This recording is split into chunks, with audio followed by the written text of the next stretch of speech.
welcome you to the second floor of the Duncan Student Center alongside my good buddy and fellow New Englander, Ryan Murphy. I'm Jacob Iron. So happy to have you with us for this loaded episode of Shamrock Sports.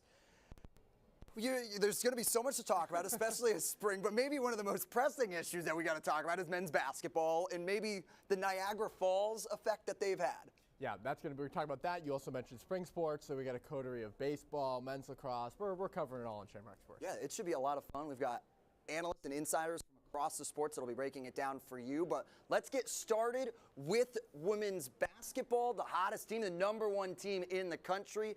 They played in Coral Gables, Florida yesterday. Let's get you caught up on the highlights and how that went down as Notre Dame's Star 2 is going up against the Instagram Star 2, the Cavender sisters. We begin in South Florida. Quickly, it's Notre Dame setting the tone early. They're already up 6 with 2:31 left. Hannah Hidalgo showing why she's a National Player of the Year candidate. Spins on the block. It's all her world. She's living in it. Double H is running it. We now jump to the second quarter. ND up 18-6. Now, you start looking. The connection beyond Miles and Hannah Hidalgo. It's Leah Tu King on the give and go back to Sonia Citron. What beautiful connection they have. Now later in the second, it's in transition. Miles flings it across the court. It's a one-handed pass. It's an and one. It's a 4-point play for Hannah Hidalgo. Double H doing double H things. Now we move to the third quarter. ND up 43-24. Hidalgo hits the B button. Yes, the B button, folks. We're spinning. Whoop! Let's go around. And she spins into the bucket. ND taking full control. They win by 40. It's an end where they take it 82-42. They were on a 19-game winning streak, and they remain undefeated in the ACC. Let's take a look at that box score as well with Molly stepping in, our women's basketball insider, and how this game went down. And you look at it, ultimately, 0 for 16. That's not how Miami wants to have this game happen because, well, they're a three-point shooting team, apparently. And they didn't really shoot it that well, and Notre Dame is able to shoot from the field 49%. We bring in Molly back in here with us. Molly, this is a team that over the last week, they played the 11th ranked team in the Duke Blue Devils. They showed no signs of stopping. Then they go down to an unranked team in Miami and absolutely obliterate them. This is a team that's feeling themselves right now. Yeah, for sure. I think looking at both that Duke and Miami game, we see the team's intensity on defense. And I think that it's the defense that really allows them to go on those offensive runs and get all those fast breaks that we see in those games. I mean, they had multiple against Duke and even more against Miami, and that's what maintaining that, offensive runs is really what's giving them those 40-point different games like last night. Start looking at those runs. They are run machines. They'll go on 10-0 runs. They started the Duke game in the second half with a 17-1 run. This is a team that loves playing in transition, plays fast. That Duke game was their first game as #1. How have they handled being the top dog in women's college basketball? I think it's really their energy that they bring to this team. They know that they're in this #1 spot, and they know what they have to get done. And, Coach Ivy talks a lot in the post-conferences about, maintaining and, knowing that this is what they have to do, and they have a job to get done. And staying focused, something special about Coach Ivy is that she's been in their shoes before, winning a national championship with Notre Dame when she was here, and she's looking to do this again. So I think it'll be really interesting to see how they do at the start of the ACC tournament. Yeah, it's going to be interesting because really there's only a couple more games that they have on their schedule that could prove to be issues. They'll have NC State here, they'll have NC State away, and then they'll have Louisville to finish out the year. 2 games that are going to be really big. It's at NC State 1 versus 2 this Sunday. In the ACC, who's really pushing themselves forward? That's going to be the question. Women's basketball showing no signs of stopping right now. Not at all. We go from one national championship contender team to another, and that's men's lacrosse. Ryan Murphy, we bring back in the minnow, the fish, Michael Fishburne, who's ready to go. Championship contender and one #1 team in the country to another national championship contender and another #1 team in the country. Michael Fishburne is with us. We're going to talk some men's lacrosse. Michael, last season, infamously, Notre Dame's only loss of the year came to Georgetown here at home. Now the Irish get ready for their first test of the season this year. They started the season last week. First test of the season this weekend, and of course, who else but Georgetown What are you sort of seeing from the Irish headed into this matchup? Yeah, certainly. So Notre Dame does come into this game coming off of 16 consecutive wins, which is the longest winning streak in Notre Dame lacrosse history. So they have some turf to defend. This comes off a 22-9 victory this past weekend. Now, last week we talked about there maybe being a goalie controversy between Rich Ardelli and Zeph. It looks like Rich Ardelli, it's his job to lose. He looks to be the man in the crease. Now, some main guys to look out for the Irish. Tomorrow, Jake Taylor. He's looked sharp. He's got 10 goals on the year. He was named the ACC Offensive Player of the Week this past week. Now, how can you talk about Notre Dame lacrosse and not talk about the Kavanaugh family, right? Chris Kavanaugh, he eclipsed 188 points on Saturday, now the 5th most all time. But our attack can't win this game for us alone. We need our defenders to step up. Sean Light being one of them. He's played phenomenal. He's one of the best players in all of men's lacrosse. He needs to show why tomorrow. And again, Rich Ardelli, it's his job to lose, but this is his biggest test, probably in his career. So we're going to need him to start well. Now, another thing, this Notre Dame lacrosse team is good, but unfortunately, we've shown a tendency to start slow, right? Now, we've closed the first quarter well, but that first 5 minutes of the first quarter, we've started slow. We need to start hot tomorrow against this Georgetown team. And Georgetown, you know, as always, they get up for the matchups against Notre Dame. They're going to want this one tomorrow. What are you seeing from them? They come in a little more battle-tested. Absolutely. So Georgetown's coming to this game ranked number 11 in the country. The Hoyas coming to this game with a 2-1 record on the season.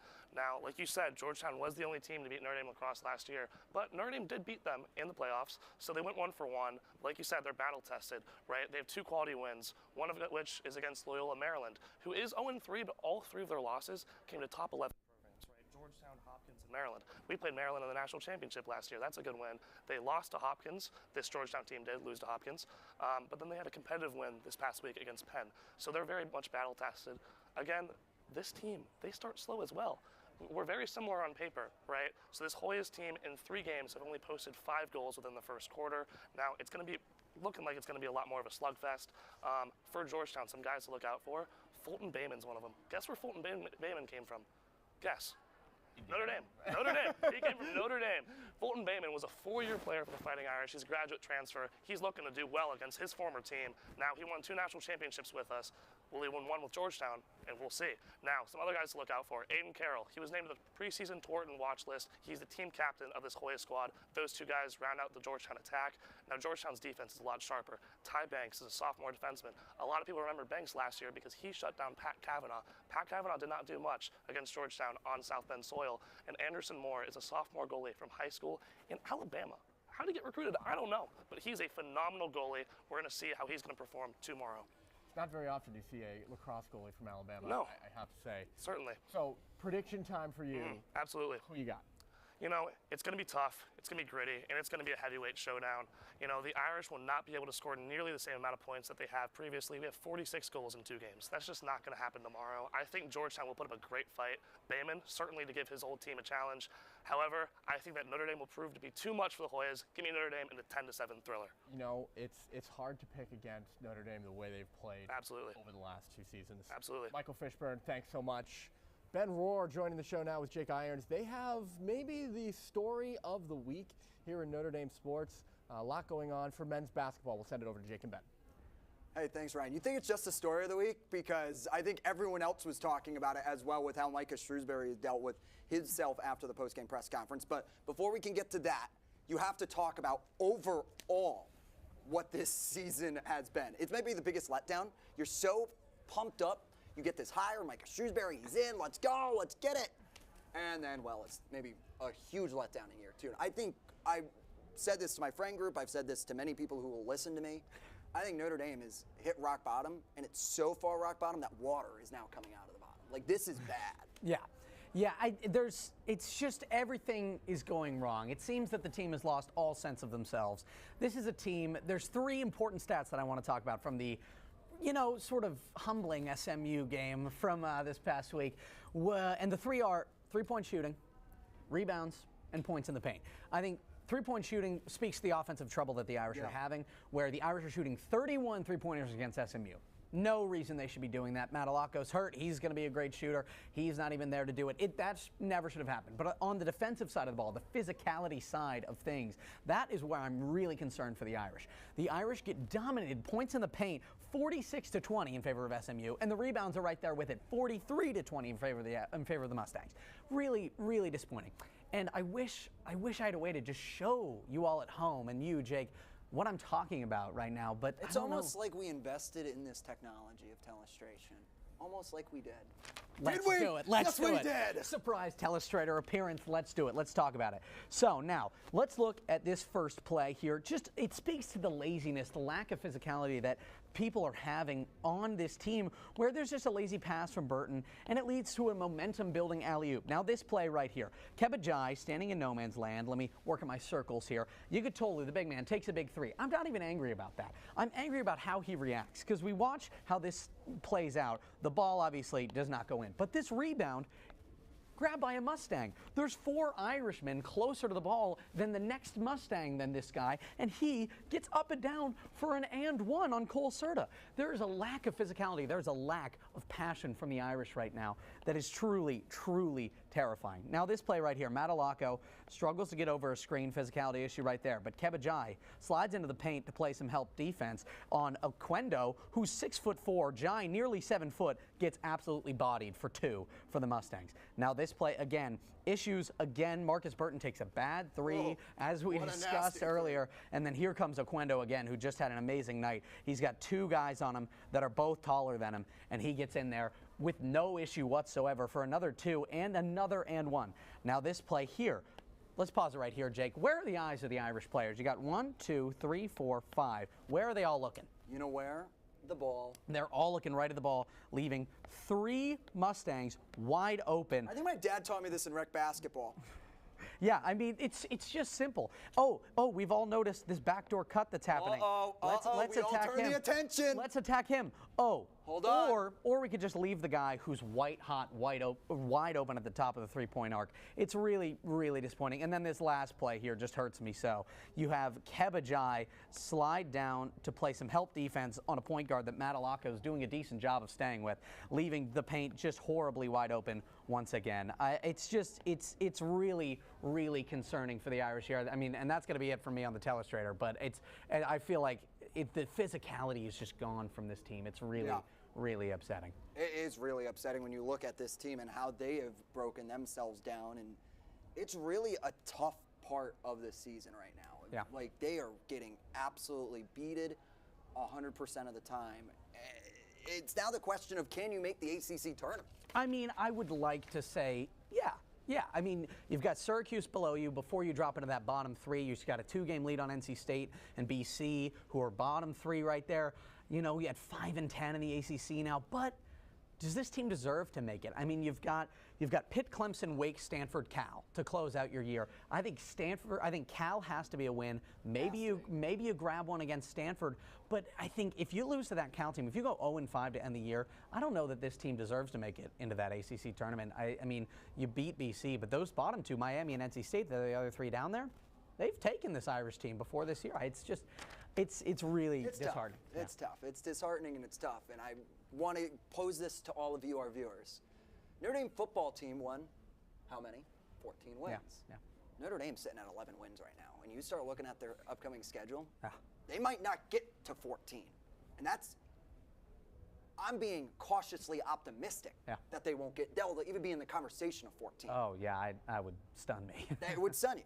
So, we talk about the performance on the court, but when we come back, we're going to be talking about the performance in the post-game pressers. It has been challenging to watch for Micah Shrewsbury and his son. We'll talk about this. This is Shamrock Sports. Welcome to Shamrock Sports. My name is Tyler Reedy, joined alongside Avery White and Cooper Van Driesch. And hey, we've got a great show on tap today as the anticipation is building, with Notre Dame football set to take the field once again tomorrow.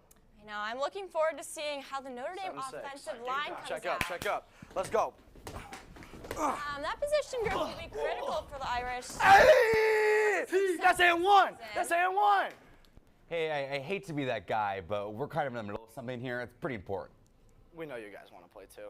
I mean, we need 3 more. 3 more? Yeah, I've been waiting for this. Come on.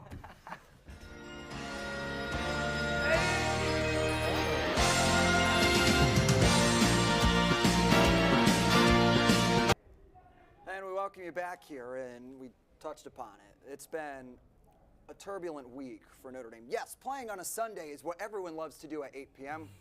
Micah Shrewsbury might have needed a couple extra Z's to really walk away from that loss. This is what he had to do to our friends at WNDU and their Mike Flagg on a melee to it. I sat there and watched more Louisville fans in here than Notre Dame people, and that's embarrassing. That's embarrassing for me because I'm the head coach here. And yes, I got us in this predicament. But don't come back when we're losing or when we're winning, because we're turning this around, man.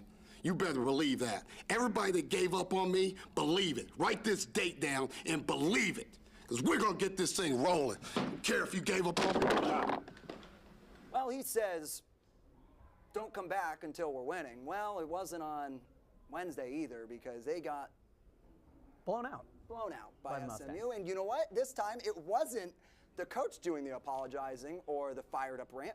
It was rather his son. This is what Braden had to say following what was maybe most disheartening loss I've seen in Purcell. I mean, all you can really say is just, do you want to win or not? Or just trying to just keep competing and stuff. And really, I just want to apologize to all the former players and all the fans that are staying with us in our corner, and that's on us. That will never happen again. So I'm sorry about that.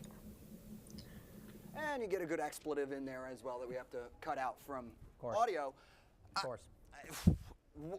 Where do you go with this? It's really disheartening was a great word to use for it. I think you have to give him next year. You have to give Shrewsbury next year. I'm not going to be the guy to call for his firing right now. No, you can't. He's got too good a recruiting class coming in. You got Jalen Harrelson, Ryder Frost, Brady Keller, all forwards coming in. Tommy Oneman should help them inside, a center coming in, 3-star recruit. And all these position players mean that Burton should stay with the team. He'll have the ball in his hands. All these guys are forwards. He's going to be the guard. You have to give him next year, because if this year, horribly similar to last year. Everyone said coming into this year, just be better than last year, be a stepping stone, be a growth year. That's all you got to do. They were 7-13 in the ACC last year. We're looking eerily similar to that exact same record for this year, if not a game worse. So I think you have to give him next year. Those are his guys. But I'll be honest, Jake, if we see minimal improvement, I think maybe not even a tournament team next year. That might have to be it for the Shrewsbury era. Wow, calling for him 3 years in. Wow.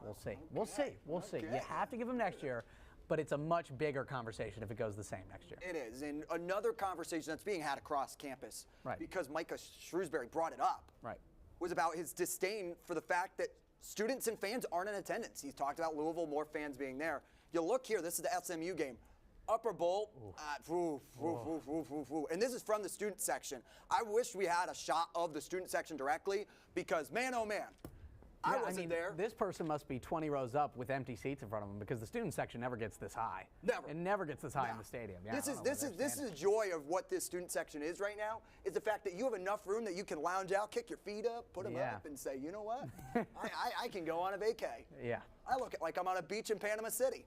Whoop! Just like you can do that. No, yeah. And this is what do you do about this fan attendance?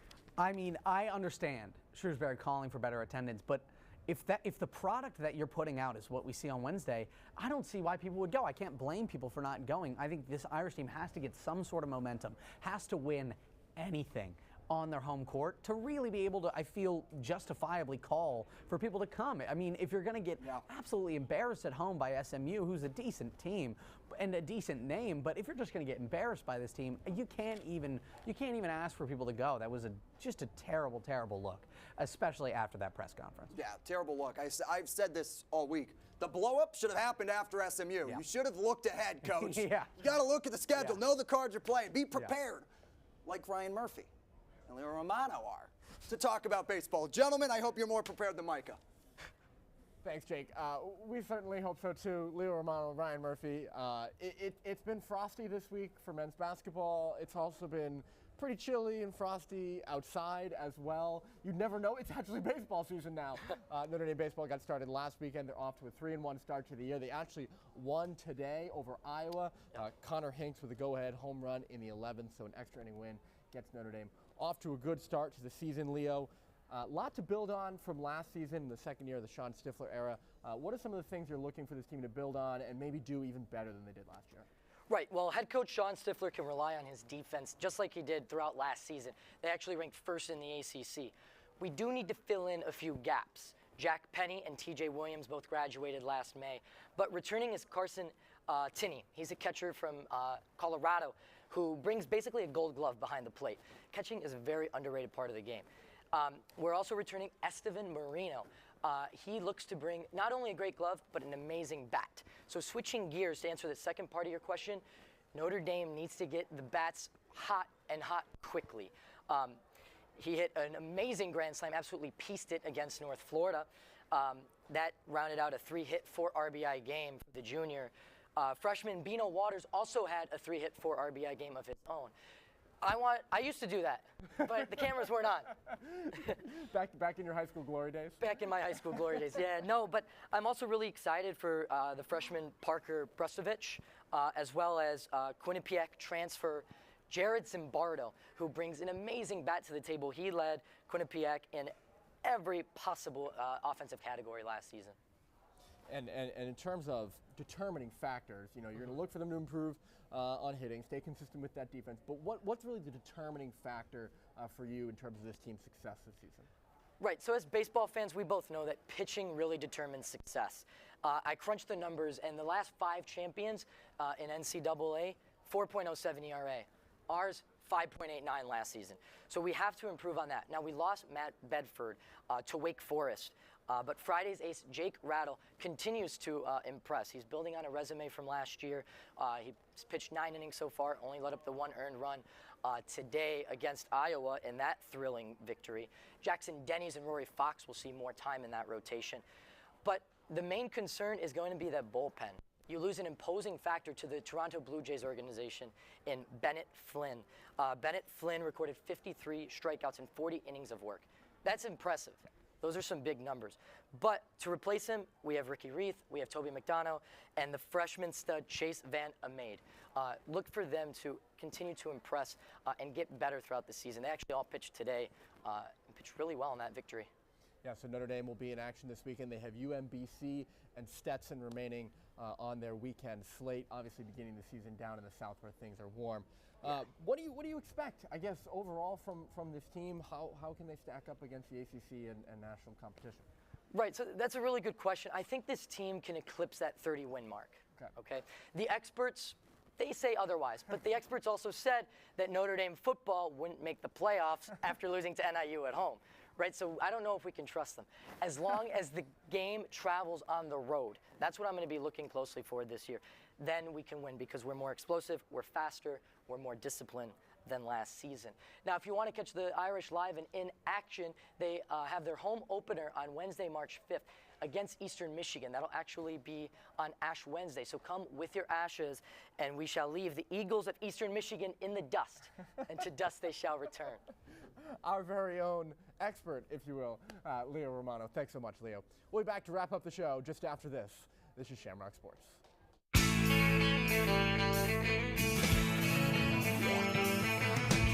No one told you life was gonna be this way. Your job's a joke, you broke, your love life's the way. It's like you're always stuck in second gear when it hasn't been your day, a week, a month, even your year. But I'll be there for you when the rain starts to pour. I'll be there for you like I've been there before. I'll be there for you 'cause I'm there for you too.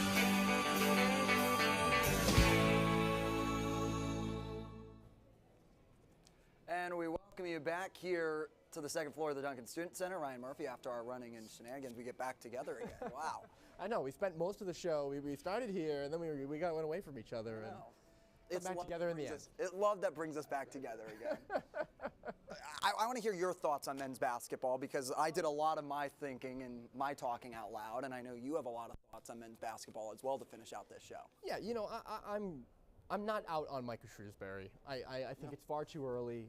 I'm a fan of, I was actually telling Leo this while you guys were having your conversation. We were kind of off to the side of the set having our own little debate about it. And I'm a fan of the 5-year contract because it allows the coach to build out time. Year 3, you'll have expectations. And no matter how they finish this year, Jake, Notre Dame basketball will have expectations because of the recruiting class that they're going to bring in next year. So they'll have expectations for next year. So there's no reason to kind of blow things out of the water now. Yeah. But I mean, I'm like any, I'm a professional, right? And as we are, but we want to see this community support that team, right? Yeah. We know what it's like to be on this campus when the community throws their support behind a team, and I get the frustration that Micah Shrewsbury has, and obviously I'm not in that program. I don't have any answers for him, right? But it would be interesting. It would be exciting to see that. And obviously they have some things that they have to work on to get the community behind them first. Yeah, we'll find out and see if the community can get behind them. We have a great community here that's behind us every week, behind the camera and in front of the camera, who are able to put this show together. We can't thank everybody enough. And we also have to thank some local 8th graders, Roman and Jackson, for stopping by and taking in what NDTV has to offer. I don't know what it is, but hey, you know what? You guys came and we appreciate you guys sticking around. Lots to offer on a Friday afternoon. Lots to offer, good friendship and companionship, and some talking of sports. We'll see you next week. This has been Shamrock Sports. Go Irish.